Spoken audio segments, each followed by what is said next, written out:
The Red Wings power play is the second worst in the league. How are you going to fix it? Scotty and I have a couple ideas, and we're going to talk to you about it today.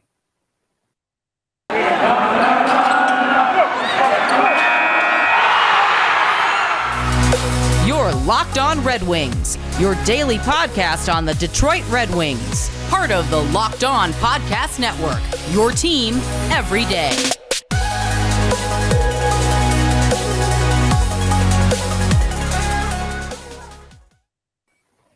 Welcome back to the Locked On Red Wings. We are your hosts. I'm Brian Fisher. That's Scotty Bentley. He is also a host at Locked On Tigers. Want to thank you guys for making us your first listen every day. We are free and available on all platforms, including, Scotty, YouTube. Got to keep plugging it. Guys, we are at 82 subscribers. We are chugging along. That the channel is growing. Viewership is up every single episode. You guys absolutely rock it, and we want to get to 100 by the end of the month. And I think we are well on course for that. So let's just, if you haven't subscribed already, just go and subscribe. You can see our faces. You can see my bed half made. You can see Scotty changing location constantly. It's a riot. Hey man, I'm ready to ball wherever I am. It don't matter. It don't matter. I'm ready to go wherever I am in the state. I'm balling. And wherever he's at, there's always Tiger stuff in the background. That is a safe bet. I always, no matter what city I'm in, there tends to always be Tigers apparel somewhere. Yes. So, Scotty, we didn't get a chance to talk about it yesterday because there just was so much to talk about in the 30 minutes that were given. We had 2 games to cover, and there was just so much we couldn't get to. And one of the things we wanted to get to was power play. And so we're saving it for today because it's more of an overarching problem the Red Wings have had all season long rather than just in that 2-game span. The Red Wings have the second worst power play in the league, second only to the Montreal Canadiens. Red Wings power play success, Scotty, 14.1%. That is second worst next to Montreal. Like I said, they're at 11%.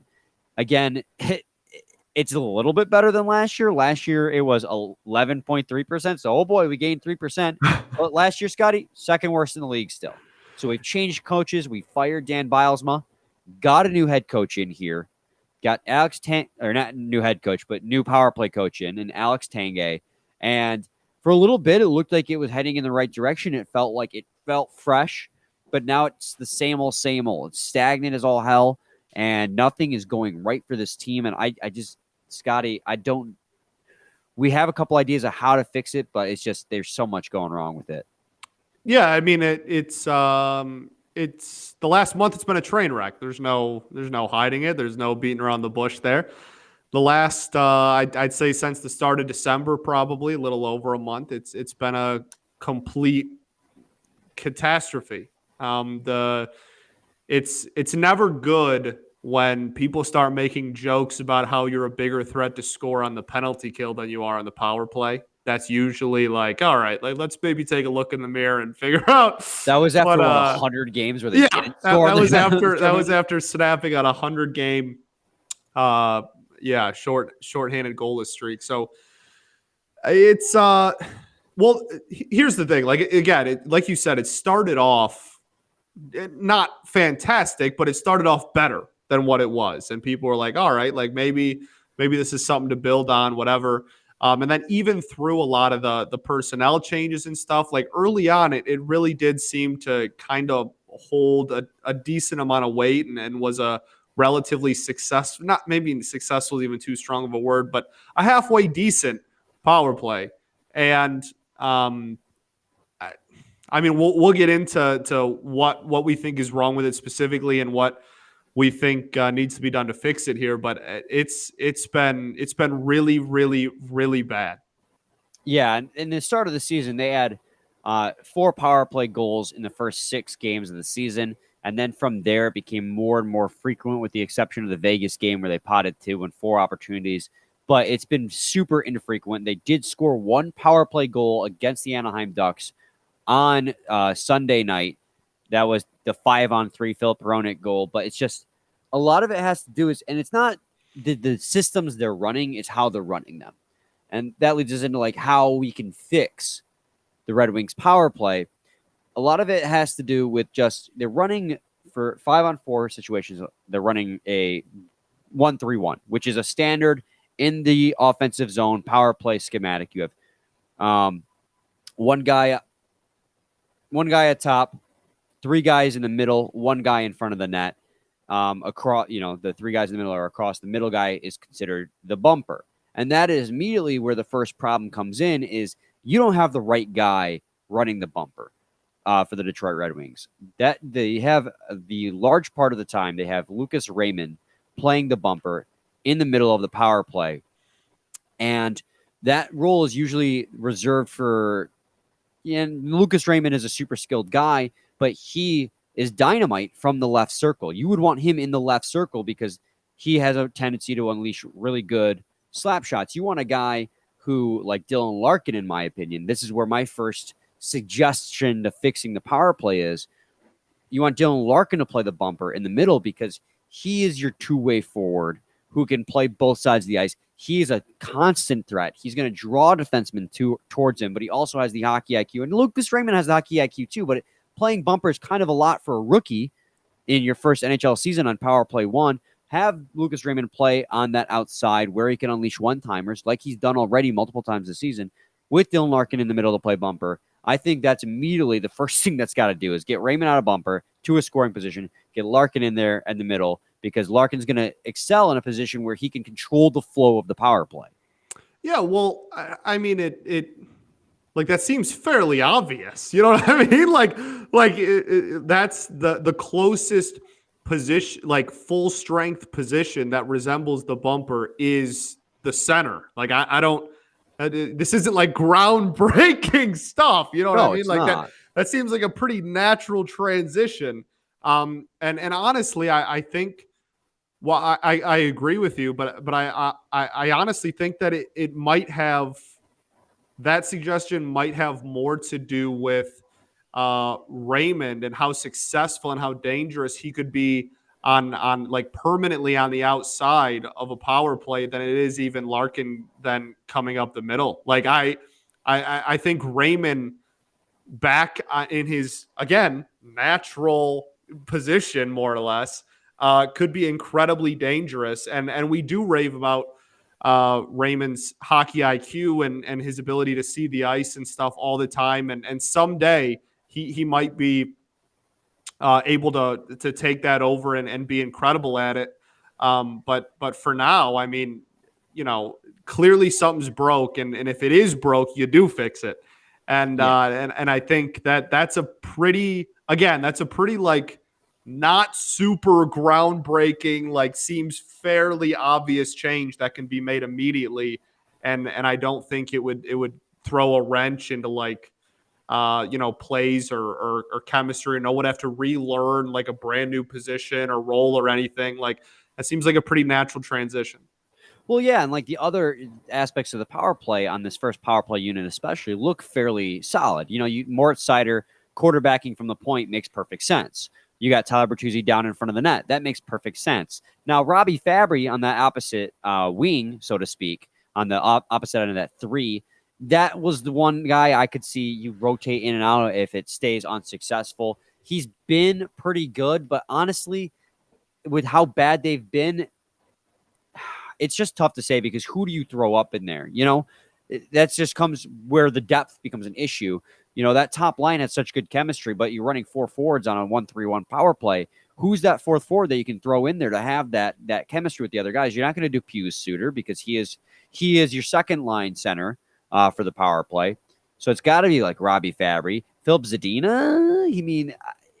He's polarizing. You said it. But he's on the second power play too, but you could slide him up and maybe play the opposite wing. But, he has to prove that he can handle that kind of pressure. I mean, he struggles on the second power play unit as is.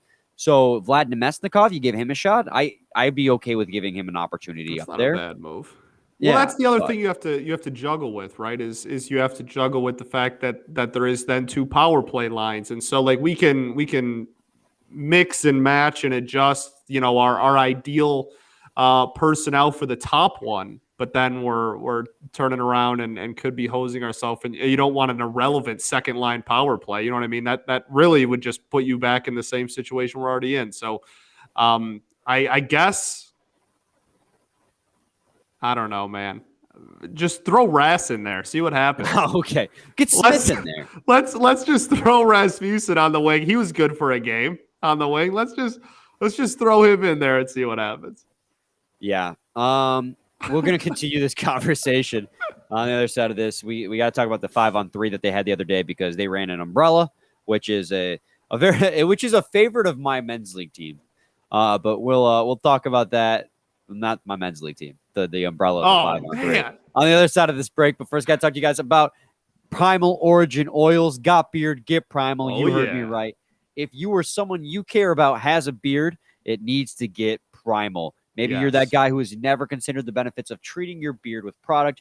Primal Origin Oils will stop the itch and make your beard look healthy and groomed. The products are free from harmful synthetic ingredients with low impact on our planet. Primal Origin Oils makes balms, oils, and whipped butter that are renowned as the best feel in beard products available. All products are fair trade certified and handcrafted in the United States of America. The combo kits make a great gift if you're shopping for yourself. You'll be glad you did. I've talked to you guys plenty of times already about my experience with the oils. They gave me some of the oil itself, not like the handcrafted butter, but just some beard oil. And immediately, like, it makes it feel softer. I've even had, my girlfriend run her hand through my hair. Not my hair. My beard, nothing up there. And she even agreed that it felt softer. The scent, it has this natural scent to it that is really alluring. When I do that to you, it feels softer. Yeah, when you run your hand through my beard. Yeah, I think it feels softer. Yeah. Scotty agrees. It feels softer. That's 3 for 3. It's definitely softer thanks to Primal Origin Oils. We know that every company claims to be the best, but Primal Origin Oils challenges you to compare their ingredients and the feel in beard to the other products you've used. We promise you will see and feel the difference. Remember, the code LOCKEDON gets you 20% off at primaloriginoils.com. Use the code LOCKEDON at checkout for 20% off. All right, Scotty. Well, the Detroit Red Wings did have one power play goal against the Anaheim Ducks, and that came on a 5-on-3. Phil Peronic and Moritz Seider were out there on the 5-on-3. They were running 2 defensemen up top as they were running the umbrella, which means, a guy up top, 2 guys along the boards, and then 2 guys down in front of the net on either side. Looks a lot like an umbrella. It looks a lot like an umbrella. Yeah, go figure, right? Oh, that's where the name comes from. Yeah. I hate you. But they scored once that 5-on-3 man advantage carried over into the second period. But the end of the first period, they had all the possession and all the passing. And here's where my tip comes in. Shoot the damn puck. You know what? I couldn't have said it better myself, brother. The 5-on-3 we saw at the end of the first period was an embarrassment to 5-on-3s everywhere. All the way down to, Brian's men league team. I mean, that was nobody who has ever run the 5-on-3. Let that slide. Shit. I feel like that was kind of a compliment. Seriously though, that was an atrocity to 5-on-3s and all over the place and in the history of time. It was bad, and the frustrating part is it'd be one thing. It would be bad, but it'd be one thing if the 5-on-3, like, we couldn't even get set. And it was like, okay, like this team just clearly doesn't have the talent or whatever. Like, we can't even control the puck when we have the 5-on-3. They had possession the entire damn time, and just nobody wanted to shoot. At one point, after watching what Zadina did in overtime, just throw him out there. Just at least someone's going to be getting a shot on that, not going to be afraid to shoot the damn puck. I mean, my goodness. And the start of the second came around and they got their goal and whatever. But for what? The first minute and 15 seconds of it? Was that the end of the first period? It was, goodness. It was so frustrating. Everyone in the state of Michigan was yelling at their TVs and like decent passing. There's a couple of slip ups, but they recovered really nicely. Like, controlled possession of the puck, and just no one wanted to be the one to shoot. It was unbelievably frustrating. No, you're absolutely right. And I remember because Lucas Raymond was down alongside the net. Tyler Bertuzzi opposite him. Moritz Seider was, high slot because, they had so much pressure they could sneak down low. And they had multiple opportunities with lanes wide open, Raymond and Seider especially, where they could have unleashed a shot and tried to at least get a rebound to, send that home. And they would not shoot the puck. And instead they would elect to pass it. And it's like, you can't score if you don't shoot. And I tweeted out, like, I can't believe I'm sending this tweet, but shoot the puck. And, Max Boltman quote tweeted me, he's like, you either die a hero or you live long enough to see yourself become the shoot the puck guy. And I'm like, well, how many opportunities do you need to with a wide open lane to shoot the puck? Funny. And I think he's hilarious. Funny guy. I think that in this situation, that was more of an experience thing for Raymond and Seider, where they're just maybe their confidence on the power play is not quite there to take those shots when they have them. Or is it maybe they just want the perfect opportunity? And I see this a lot too in hockey, where players try to create the perfect scoring chance instead of just taking the opportunities when they get them and try to bury the rebound. And I'm not sure it could be a mix of both, but on that 5-on-3, on that portion of it, they had opportunities to score and opportunities to shoot where they just weren't. Now you fast forward to the start of the second where they had the remaining 23 seconds or whatever it was. They broke into the offensive zone successfully, which also is a problem this team has on the power play or just in general. And full strength and they on the PK the and everywhere. Yes. But they successfully broke in the offensive zone, and because it was a 5-on-3, the Ducks didn't have enough time to set up properly. Moritz Seider gave the pass to Filip Hronek. Filip Hronek took his steps into the high slot, had an opportunity to shoot, and he took the shot. It went in.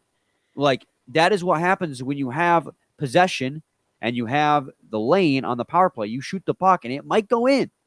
So it's just, and, with Filip Hronek, his problem is getting the puck on net. And he did, and it went in. But that's a whole different conversation. Right, yeah.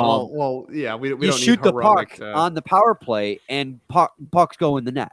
Pucks on net, boys.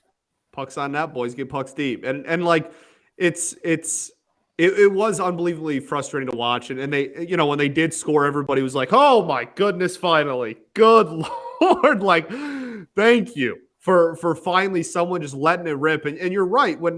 Especially when you're on a 5-on-3, like, you have even the power play in general, like, you have the furthest man back. Like, the defensive strategy for a penalty kill is to bunch up in front of the net. Like, you have the furthest man back by far. So what? You miss, they get the rebound. You can't get possession back. They flip it down ice, they clear it. You have the first dude back. You can be back in there in 15 seconds. And I know 15 in 2 minutes of a power play is whatever, like, quite a long time, but it's no different than just playing hot potato with the puck for 15 seconds either and not actually shooting. There's no difference. I'd much rather get 4-5 shots on net in a power play and have to go back and get the puck after every shot than I would get 2 shots on net, but we have control the whole time. Well, and here's where so I saw this comment on Twitter, and I think it's worth bringing up. But if the power play was bad with Bilesma, bad before Bilesma, bad with Tanguay, and it's bad the same way every year, you have one common denominator in this, and we're both been Blashill defenders. But, is Blashill to blame for the continued failure of the power play units? Because the fact that this is the second year now where they've had an abysmally bad power play unit, and they continue to fail to score goals. And we know for a fact that Blashill cares more about scoring chances over shots, which is, that's fine. I understand the mindset behind that, but on power plays especially, taking shots can generate scoring chances because of the rebounds.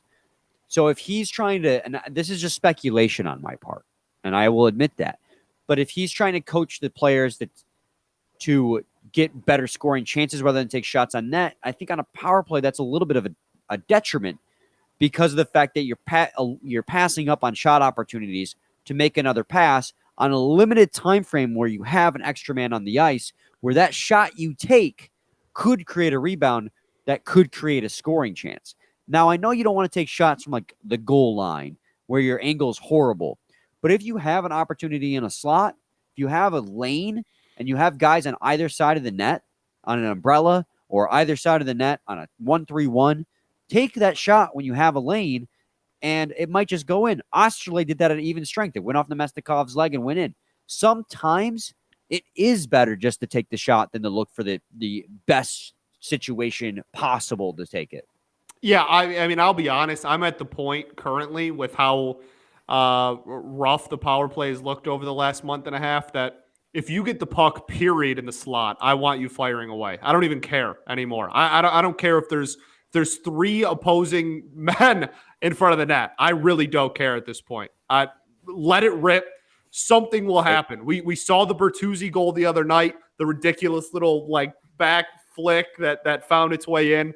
You have to find a way to get a puck on the net. And I understand the difference in Blashill's mindset between the opportunities and whatnot, but you can't be as picky as they're being. That's exactly it. And so either slot, either crease, I don't care. You get the puck along the sides and you have even a remote opening, let it rip. You hit a dude's thigh every once in a while, so be it.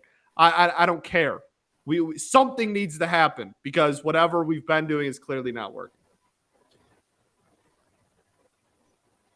BetOnline.ag would like to wish you a happy new betting year as we continue our march to the playoffs and beyond. BetOnline remains the #1 spot for all the best sports wagering action for 2022. New year and new updated desktop and mobile website to sign up today and receive your 50% welcome bonus on your first deposit. Just use promo code LOCKEDON to get started. From football, basketball, hockey, boxing, and UFC right to your favorite Vegas casino games. Don't wait to take advantage of all the amazing offers available for the 2022 season. BetOnline is the fastest and easiest way to bet on all your favorite sports. BetOnline. BetOnline starts. All right, Scotty, for the second time in 2 weeks, we're going to preview a game against the San Jose Sharks. Although today we don't have JD Young with us. That's a shame. It is a shame. Makes me sad because that was a fun interview or a fun crossover episode.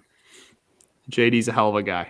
He really is. Red Wings, losers of 2 straight, going to San Jose to play the Sharks. Scotty, what are we expecting in this game? You know what? I mean, I think this is a very good opportunity for the Wings to kind of get back on the horse. That is named Friday. Oh my God. Can't get away from it. I do think this is a really good pick-me-up game, though. Kind of a get-right game, as we have proclaimed a lot earlier in the year. Hockey lingo. Right? Yeah, we're hockey guys. But I mean, look, like you got rinsed in LA. There's a term. You bounce back and you put up a fight. You get a point out of Anaheim. That's a team that's having a phenomenal year. Sure, I guess we'll take a point in a vacuum. And San Jose, this is a team that I mean, we were talking about maybe the best we've seen the Wings all year last time we played the Sharks. And the reason that this game is so important to me is because it's on the road. This is vital to not be a complete embarrassment on the road and just win all your games at home. This is a team that you have proven you can wash. You can absolutely take them to breakfast if you wanted to. You're full of these sayings today. I'm just making stuff up. This is like 90% of my life is just making up terms and hoping they stick. But seriously, this is a game you've proven you can beat them. You've proven that you can comfortably beat them. And coming off a rough weekend where you got a point, only 1 point in the last 2 games, this is a get right game if I've ever seen one, and especially on the road, I think it's really important. Yeah, I completely agree with you. And like you said, they've already proven they can beat the Sharks. They've honestly, besides the fact that it's on the road, which is where they suffer, they have more things going for them in their favor this time. Although I got to watch what I say because we don't know the status of Larkin and Bertuzzi still. True. The the Sharks rather are out Erik Carlson. He's going to be a game time decision. And we talked about last week how good of a season he's had. James Reimer has not played since January 4th. Aiden Hill's been in net. Aiden Hill's been fine for the Sharks. He's got a .904 save percentage, so they're rolling with their backup. And Erik Carlson is still out, or could possibly still be out in this game. But with the status of Larkin and Bertuzzi, questionable still. Bertuzzi, Blashill said, will be reevaluated at the game time, depending on how severe this cut is. And with Larkin, he has to go through more evaluations, and we don't have any information at this time. They didn't even tell us what kind of injury it is. They never do. So I'm assuming Larkin's going to be out for the game. I'm just going to assume that Bertuzzi is going to be out for the game as well. It becomes 100 times more difficult to win this hockey game on the road when you're missing 2/3 of your top line, 2/3 of your top production. I mean, that's 1 and 2 in goals scored for this hockey team. I mean, after that, you got Raymond, who's on a 6 or 11 game drought now on goals, and Nemesnikov, who had one bounce off his shin pads. So now you're looking at a team that's just, your depth is immediately, we talked about it yesterday. Without Bertuzzi and Larkin, even with Raymond still, your depth is just tanked. Like, what do you have? We've seen this before. We saw it early in the season. Without just one of those guys, the team looked discombobulated. Without both those guys, you got Pius Suter playing on the top line with Philip Zadina on his wing, Robbie Fabry on his wing. Like, yeah, they can fill a game here or there, filling in one spot, but if they have to fill in 2 spots and then everyone else gets bumped up, now all of a sudden you're seeing Carter Rowney back in the lineup again. You might see Luke Wachowski back in the lineup again because he can play forward or defense. Like, this is just, it's got bad vibes all around if those 2 guys don't play. Yeah, I mean, absolutely. Any game, no matter who we play, if we're missing those 2, the whole depth gets shaken up. We've been over that and how it doesn't just affect the top line. It affects the whole team because then everybody's playing a bigger role than they're supposed to and all that. So we've been over that before. And that's obviously a huge problem if the 2 of them, if even one of them, like you said, doesn't play, that's a problem. And if both don't, that's a recipe for disaster. The other thing that kind of jumps out at you is after this whole conversation about how weak the power play's that been, and then San Jose is a top 10 penalty kill in the league. That's a nice little You're sweating fun, a little. nice little fun combo on the road. Two of your best players, maybe your 2 best players, are or at least most productive, are day to day, and we're still waiting for an update on them. And your special teams don't exactly line up too great. So I it's not going to be a gimme for sure. But it would undubitably. Yeah, damn right. Undubitably be a fantastic win in the same breath. Yeah, it would. And we talked the first 2 segments about how to fix the power play. And we talked about putting Larkin on the bumper and having Bertuzzi down low, which he already is. I mean, that all goes out the window if neither of those guys play. Then your power play unit 2 becomes your power play unit 1. Who becomes your power play unit 2? You still got Raymond. You can roll out there, but like Fabry's still on the other side. Who's your center on power play 1? Michael Rasmussen? Sam Gagner? Michael Rasmussen, first line center? Well, we saw that last year. It's when he played his best. I don't know. Michael Rasmussen, better than Connor McDavid. All right.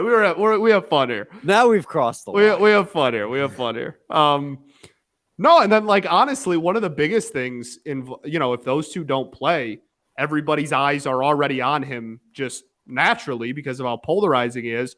Zadina's gonna have to play a hell of a lot of minutes, eh? Yeah. Zadina's gonna have to play a hell of a lot of minutes. He's gonna probably be on. He'll probably still be on the second line, I'd imagine. But I mean, he might even get power play 1 at that point. Like he's gonna get a hell of a lot of minutes if both of those guys are out too.